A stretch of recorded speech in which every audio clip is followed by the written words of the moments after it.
Sujan Thakur. Part 10 आखिरी part में आपका स्वागत है। और यहाँ पर आपको टोकन देते वक्त क्या क्या सावधानियाँ बरतें उस पर थोड़ा सा ध्यान दिलाया जाएगा कि भैया देख लो, ऐसा है इस पर रेरा कि अगर आप कैंसिलेशन करते हो कितने दिनों में करते हो, 1 वीक में, 1 महीने में, तो कितना % है, अगर रजिस्ट्रेशन हो जाएगा कैंसिल हो सकता है क्या नहीं, बहुत सारी चीज़ें हैं। आपका जो स्टेट का रेरा है वो भी चेक कर लेना इस मामले में, या बिल्डर से रिटर्न में ले लेना। इन केस ऐसा कुछ होता है तो फिर क्या होंगे उसके कॉन्सिक्वेंसेस। ठीक है, चलिए हम बात करते हैं टोकन देने से पहले क्या क्या ध्यान दें। Final property decision checklist. Token देने से पहले आखिरी बार सोच लो।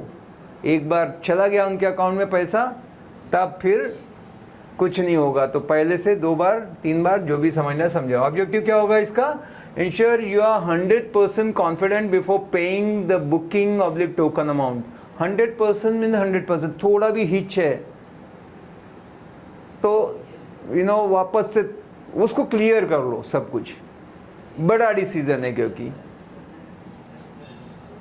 Verify emotional plus legal plus financial सारी जो रेडीनेस है ना, कि जो मैं सपनों का घर सोच रहा था वो है क्या, लीगल पेपर वर्क सही है क्या, फाइनेंशियल मैं इतना सब मैनेज कर पाऊंगा ना, बहुत ज़्यादा स्ट्रेच तो नहीं हो रहा है। Use a solid practical yes no decision checklist. एक चेकलिस्ट बना लो गूगल शीट में। ये मैं सोचता था कि मेरे को घर में पूजा घर चाहिए, मेरे बेडरूम का ये चाहिए साइज़, वो मैच हो रहा है क्या, इसके साथ अटैच टॉयलेट चाहिए, इसके साथ टेरेस चाहिए, जो भी है वो सारा है, या मैं कोई प्रेशराइज कर रहा है और बोल रहा है अरे सर ऐसे तो मिल ही नहीं सकता, फिर तो आपको ज़मीन लेके बनाना पड़ेगा और मैं उसके बातों में आ गया हूँ, ऐसा तो नहीं है। अपना जो सोच समझ के ही मैं अपना डिसीज़न ले रहा हूँ, कोई थोपा तो नहीं जा रहा है। ठीक है, तो अब तक आपने लोकेशन भी देख लिया, डॉक्यूमेंट्स भी चेक कर लिए, लोन भी रेडी है, लेकिन टोकन देने का मतलब कमिटमेंट, और इससे पहले की एक फाइनल चेकलिस्ट ज़रूरी है। तो आज हम करेंगे एक फाइनल रेडीनेस टेस्ट। जैसे कि अभी तक तो चलो डेट था, अब हम शादी में एंट्री होने जा रहे हैं। एक बार हो गया तो फिर अब इधर उधर नहीं। ठीक है, तो पार्ट 1 इमोशनल रेडीनेस। क्या इमोशनल रेडीनेस रहेगा? क्या ये घर मेरे लाइफ गोल से मैच करता है? ठीक है, क्या ये सिर्फ दिखने में अच्छा है या मेरी डेली लाइफ के लिए भी परफेक्ट है? क्योंकि ऑफिस मेरा कितना दूर है, अब बोल रहे हैं कि सर मेट्रो आ जाएगा उसके बाद ऐसा होगा, पर अभी के हिसाब से ही मैं बात करूं जो दिख रहा है मेरे सामने, बच्चों का स्कूल, बच्चे होंगे तो कहाँ रहेंगे, या उनके लिए सब एमिनिटीज़ है क्या, ये जो भी है वो सब सोच के आप मतलब आगे का फ्यूचर सोच के सब प्लान करो। क्या है, छोटा साइज ले रहा हूँ, पर जैसे ही आप फर्नीचर वगैरह कर दोगे ना, ये खाली में तो काम चला हुआ है। किंग साइज बेड डाला तो जगह ही नहीं है हिलने को, वार्डरोब वगैरह लगा दिए और मुश्किल, छोटा बच्चा हो गया उसको जगह ही नहीं है खेलने कूदने को। तो ऐसा तो नहीं डिसीजन ले रहा हूँ कि बहुत ही मैंने कॉम्पैक्ट ले लिया, क्योंकि अभी वो स्क्वीज करते जा रहे हैं बिल्डर लोग। तो थोड़ा सोच के लो ये सारी चीज़ें, फिर आपको नहीं तो 3 साल बाद लगे अरे गलत हो गया, ये दीवार को तोड़ा, थोड़ा सा आगे बढ़ाओ। क्योंकि हम लोग आजकल ऑनलाइन से शॉपिंग, अमेज़ॉन, फ्लिपकार्ट, ये वो खरीदते सब भर जाता है, और फिर लगता है कि यार डिक्लटर करो, यहाँ पे बहुत चीज़ें हो गई। तो एक बार लो, ढंग से लो, है ना। Bid it once, bid it right, bid it once, bid it right, ये हमेशा ध्यान रखो। लाइफ के लिए भी परफेक्ट है। क्या डिसीजन मैंने प्रेशर में लिया है या सोच समझ के लिया है? इसने बोला, उसने बोला, ब्रोकर ने बोला, बिल्डर ने बोला, अरे वो तो बोलेंगे उनके हिसाब से भैया, आपके लिए ज़िंदगी का सवाल है ना। छोटा मोटा डिसीजन है तो किसी के बोलने से ले लूँगा, ये मैं स्टेक पे मेरा लाइफ लगा हुआ है, वो तो नहीं मिलेंगे कल। तो मुझे देखना है कि भैया ये EMI भर पाऊँगा क्या नहीं, आगे का सब ठीक ठाक रहेगा क्या नहीं, आपका कैसा बिजनेस है, जॉब है, वो समझ के दो। क्या मेरा फैमिली इस घर में खुश होगा? Answer yes to all, emotionally ready. सबसे मेन की है, घर में मेरा फैमिली खुश रहेगा क्या? मेरे मन से ज़्यादा ज़रूरी रहता है, जब घर की बात आती है तो होम मिनिस्ट्री की बात करते हैं, वाइफ, बच्चे, हमारे पास एक आए कर्नल साहब थे, बहुत हमारे अच्छे काम थे, मतलब आर्मी से थे, तो उनको डिसीज़न था, एक मेरा डिसीज़न है, मेरा बानेर में है, एक मेरा यहाँ पर है, मैं क्या लूँ, कंफ्यूज। मैंने बोला आप अच्छा है कि वाइफ को पूछो या बच्चों को पूछो, उनका प्रॉब्लम ही सॉर्टेड हो गया, क्योंकि उनको ज़्यादा टाइम तक वहाँ रहना है, हम तो भागते रहते हैं यहाँ वहाँ। ठीक है, तो वो खुश रहेंगे क्या, उनके हिसाब से लो। नहीं तो फिर बाद में वो बोल रहे थे कि जैसे मैंने एक बार घर लेना था तो मुझे ग्राउंड फ्लोर बहुत पसंद है, गार्डन पसंद है, पेड़ लगाना पसंद है, पर वाइफ को वो ग्राउंड फ्लोर पे रह चुके थे। एक पहला घर मैंने ग्राउंड फ्लोर पे, तो वहाँ के उनके चैलेंजेस हैं, ऊपर से जो भी पाइप्स वगैरह रहते हैं ड्रेनेज के, वो ब्लॉक हो जाती है, तो सब या कोई कुछ भी कभी फेंक देता है सामान, तो ग्राउंड फ्लोर वाले के उधर ही गिरता है ना, कोई गलती से भी हो जाता है, कोई ना कोई कुछ चीज़ वो परेशान रहती थी, उनको साफ़ सफाई का कीड़ा था। तो सेकेंड टाइम जब मैं गया लेने तो उन्होंने बोला नहीं ये नहीं चाहिए, तो फिर मैंने फाइनली खुद बोला ठीक है तुम्हारे हिसाब से, फिर दूसरा लिया।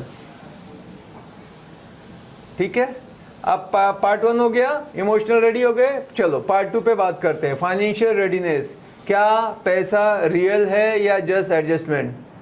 अपने पास है या मैंने 10 दोस्तों से लिया, 10 पेरेंट्स से लिया, 10 भाई बहन से लिया, हो गया डाउन पेमेंट का ज़रूरत, फिर मैंने 70 लाख लोन ले लिया और सबको बोला देता हूँ आएगा 6 महीने में, जॉब का इधर उधर हिल रहा है, तो ऐसा एडजस्टमेंट इधर उधर सा सेटिंग करके तो नहीं दे रहा हूँ, क्योंकि पैसे का कोई खेल नहीं हो सकता, बाकी सब चीज़ चलता है, पैसे का पैसे से ही हिसाब होगा। नहीं तो फिर वो मांग रहे हैं, मेरा नंबर नो रिप्लाई हो रहा है, मैं बोल रहा हूँ ये करता हूँ, और आधा वो टेंशन में मेरा जॉब भी डिस्टर्ब हो रहा है, धंधे पानी में भी दिमाग नहीं लग रहा है, क्योंकि सबको चुकाना है, EMI भरनी है, कब महीना निकल जाता है पता नहीं, क्योंकि इतना सब बर्डन है, कैसे तो भी कट टू कट है, मतलब गाड़ी भी पंचर हो गई तो बैलेंस एकदम इधर उधर 500 का खर्चा आ गया, तो वो सिचुएशन तो नहीं है। ठीक है, तो सोच समझ के डिसीजन लेना, क्योंकि अपन दिखाने के लिए कि मेरा इतना बड़ा घर है, मैंने ये सोसाइटी में लिया इतना, वो दिखाना नहीं है हमको, रियल में अपने को पता है कि मेरी क्या ज़रूरत है और कितना मैं कर सकता हूँ। ठीक है, क्या मैंने ऑल हिडन चार्जेस इंक्लूड करके बजट बनाया? बेसिक कॉस्ट चलो इसका हो गया, उसके बाद इंटरनेट के खर्चे और आने वाले जो जो लगेंगे, पता लगा घर प्रवेश करना है तब भी 50,000 का थोड़ा सा हाउस वार्मिंग कर दिया, ये और भी किसी का घर में है ज़रूरत है, शादी है, बहन बड़ी हुई है, बच्चों का कुछ एजुकेशन का एडमिशन में खर्चा आएगा, उसके लिए है क्या, सब लगा दिया, बस घर देखते बैठो और बाकी कुछ करने का ही नहीं, कोई वैकेशन नहीं, साल में एक बार, चलो 2 बार जाते थे, एक बार जाओ, नहीं अभी कुछ नहीं, तो वो सीन क्रिएट करके क्या फ़ायदा फिर, है ना। तो ऑल हिडन चार्जेस वगैरह समझ लिए, कार पार्क का, one time maintenance, corporate fund, सब समझ आया कि नहीं? क्या इंटीरियर फर्नीचर शिफ्टिंग का कॉस्ट ऐड किया है ना। बाद में आप कुछ नहीं, 1 BHK 10 lakh, 2 BHK 20 lakh, 3 BHK 30 lakh, ऐसा पकड़ते जाओ, उतना अपन ने तैयारी रखा है क्या खर्चा इंटीरियर का, ये मिनिमम मैं बोल रहा हूँ, इतना लगेगा आपको रहने लायक घर बनाने के लिए। अभी अपना पुराना घर का टूटा फूटा लेके जाएंगे तो शिफ्टिंग में, तोड़ फोड़ में, इसका AC निकाल, उसका फैन बिठा, आधा इधर, वो मजा किरकिरा कि एकदम मस्त बोला कि सब ऑर्डर किया आ जाएगा, तो वो भी तो उसके लिए है मेरे पास दूसरा कि फिर उसके लिए अपन जाएंगे टॉप अप करने वापस बैंक के पास, फर्नीचर लोन या पर्सनल लोन लेंगे या क्रेडिट कार्ड पे सब खरीदना चालू कर दिया, फिर एक भी इधर उधर हुआ, इसका उसको, उसका इसको, ऐसा हर एक लोन लेके बैठ जाने का। क्या मेरा EMI 40% इनकम से कम है? जो बोला था 35-40% ही आपके इनकम का आपका EMI जाना चाहिए, मतलब 1 लाख सैलरी है तो 35 से 40 हज़ार, ऐसा तो नहीं है 60 हज़ार का EMI बना लिया है, प्रॉब्लम आनी है फिर तो। इफ यस, सब अगर ये सब चेक किया आपने कि ये सारे चेक किए हैं, तब आप फाइनेंशियली भी रेडी हो। Part 3 legal readiness, documents clear है क्या, ये भी बहुत ज़रूरी है। तो क्या रेरा रजिस्टर्ड है, चेक किया, उसमें कोई लिटिगेशन, कोई प्रॉब्लम है नहीं है, okay. Sale agreement ready for review, sale agreement जो भी होता है उसका ड्राफ्ट वगैरह पढ़ लिया, किसी लॉयर से चेक कराया क्या, OC CC and title deed verify किया है क्या, कंप्लीशन सर्टिफिकेट, ऑक्यूपेंसी सर्टिफिकेट, सारे डॉक्यूमेंटेशन वेरीफाई करवा लो, लॉयर से रिव्यू करा लिया क्या। एक लॉयर जरूर होना चाहिए प्रॉपर्टी खरीदते समय जो आपकी हेल्प करे, एक्सपर्ट एडवाइस ले लो। If all take you are legally safe, फिर आप इमोशनली भी हो गए, फाइनेंशियली भी हो गए, लीगली भी हो गए, फिर कोई टेंशन नहीं है।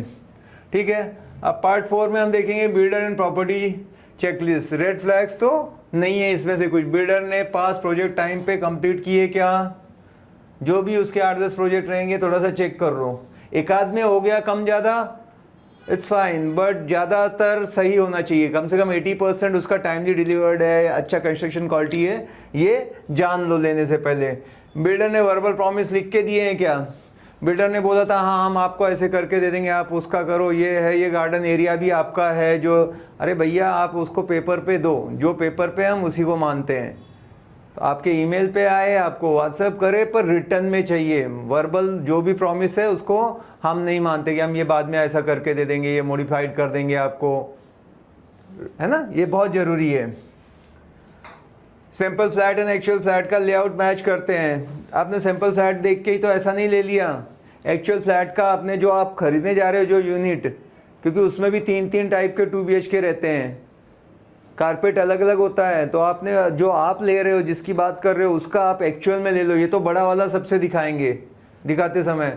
आप गाड़ी भी लेने जाओ, उसके कई वर्जन रहते हैं, जो टेस्ट ड्राइव मिलती है आपको वो सबसे बेस्ट वाली रहेगी, टॉप एंड मॉडल, 4x4, ये फीचर वो, आप उसको देख के ले रहे हो। जब आप रहोगे तो बेसिक, तो वो सब समझ के लेना है कि क्या एक्चुअल का क्या साइज़ है, उसका लेआउट वगैरह मैच हो रहा है या अलग दो चीज़ें हैं।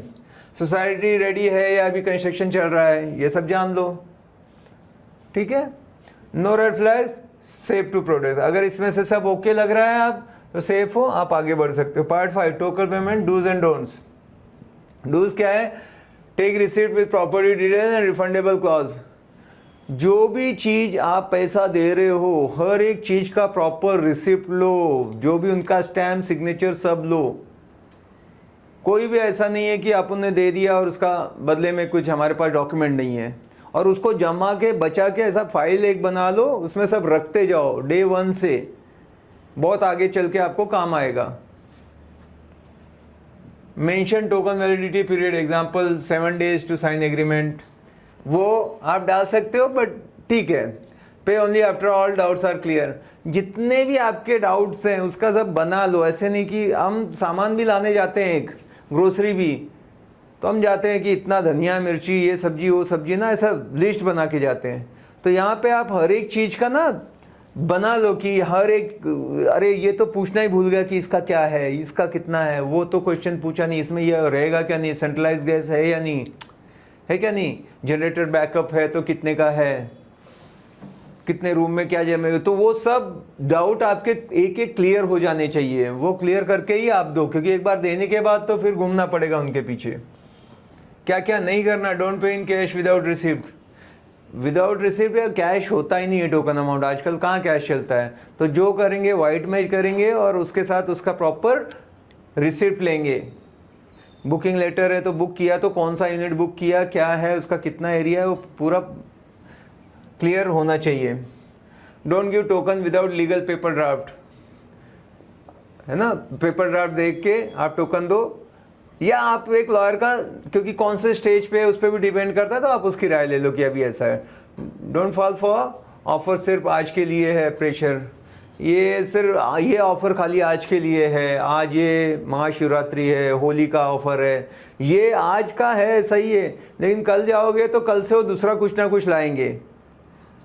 एक पंच लाइन हमेशा हर बिल्डर के पास रहेगी जो आज क्लोज करने के लिए आपको लास्ट में ओपन करेंगे।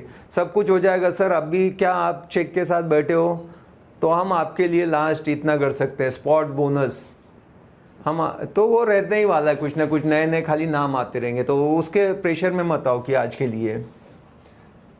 फाइनल थॉट, टोकन नहीं शादी का रिश्ता है, जैसे बोला था, द एंड है अभी, क्योंकि अब आपका चीज़ हो गया। अब आप क्या करोगे, उल्टा बताओगे तो लोग बोलेंगे यार आपको इतना भी नहीं समझता कि रेरा देखना चाहिए, ये टोकन देने से पहले जितना है कर लो। कुछ वो बोलेंगे भी ना, प्रेशराइज करेंगे, उनका तो एक ही रहता कैसे वो टोकन निकालें, चेक डालें। उनको एक ऐसा कुछ ना कुछ बोल दो, देखो मेरे लिए डेट अच्छी रहती है, मैं मुहूर्त देख रहा हूँ या कुछ है ना, तो मैं इतने तारीख को करूँगा, बस। तो कुछ ना कुछ ऐसे बोल के टाइम ले लो कि ये आज शनिवार है, कुछ भी आप बोल सकते हो कि हमारे घर में बड़ा मानते हैं, ऑस्पिशियस है, तो उतना टाइम आपने अपना जो भी है पीछे का बैकग्राउंड चेक करने का, तसल्ली करने का सब कर लिया। टोकन देना मतलब सिर्फ पैसा नहीं है, ये एक इमोशनल, फाइनेंशियल और लीगल रिश्ता है। और रिश्ता सिर्फ तब करो जब दिल, दिमाग, डॉक्यूमेंट तीनों हाँ बोले। नहीं तो दिल बोल रहा है कि ले लूँ, इमोशनली तो मन हो रहा है, बहुत पसंद आया, दिमाग बोल रहा है कि भैया इतना पैसा कैसे होगा, ये कैसे होगा, वो होगा। अच्छा, दिल दिमाग हो गया, डॉक्यूमेंट भी है क्या? तीनों यस हैं क्या? दिल भी जो चाहिए मिल रहा है, दिमाग भी बोल रहा है कि ठीक है कर लेंगे, डॉक्यूमेंट भी ठीक है, तब ये टोकन देके आगे बढ़ना चाहिए। ठीक है, तो यहाँ पे अब ये जो कोर्स था ये ख़त्म होता है। अब मुझे पूरी उम्मीद है कि आप इसके वजह से जो भी डिसीज़न लोगे वो सोच समझ के लोगे। मैं जाते जाते यही करूँगा कि ये बायर का मार्केट है, आप कोई चीज़ का प्रेशराइज होकर डिसीज़न मत लेना। टेक योर टाइम, अपॉर्चुनिटी आती रहती है, चली भी जाएगी ना, ट्रेन अगली ट्रेन आएगी उसमें जाएंगे, कहीं भागने वाली चीज़ नहीं है। हम कभी कभी बहुत कैरिड हो जाते हैं कि उसके साथ ना वो नहीं करना है, तभी आपको अच्छी डील मिलेगी जितना पेशेंस रखोगे। All the best, happy buying.